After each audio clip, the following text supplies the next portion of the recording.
So there's been a little bit of a problem with the Google Keyword Planner that I discuss in this section of the course. Not a huge problem, nothing insurmountable, but just a little glitch, as it were.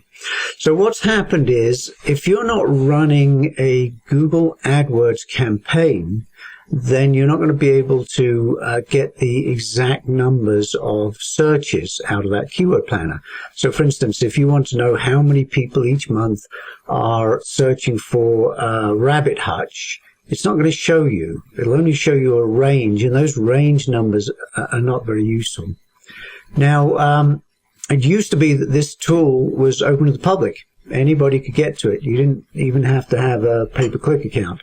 Then they put it inside Google AdWords, so you had to have a pay-per-click account, but you didn't have to actually run a campaign. You just had to have an account.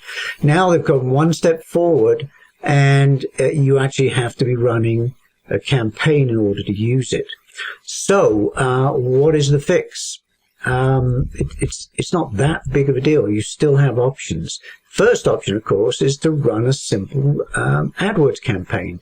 You don't have to spend a lot of money. You may not have to spend any, but basically set up an AdWords campaign. Don't put many keywords into it.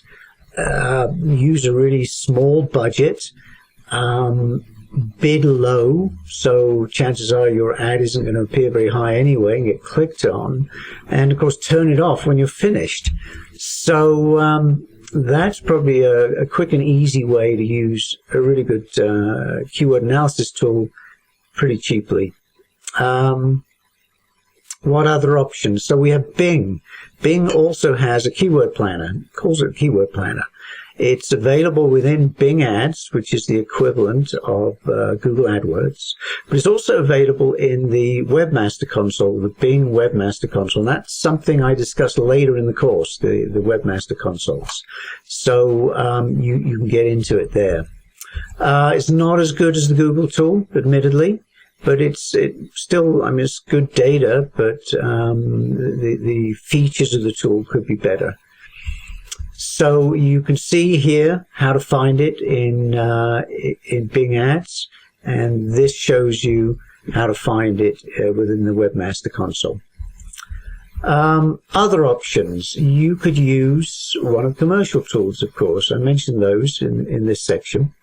You might even be able to use a free trial.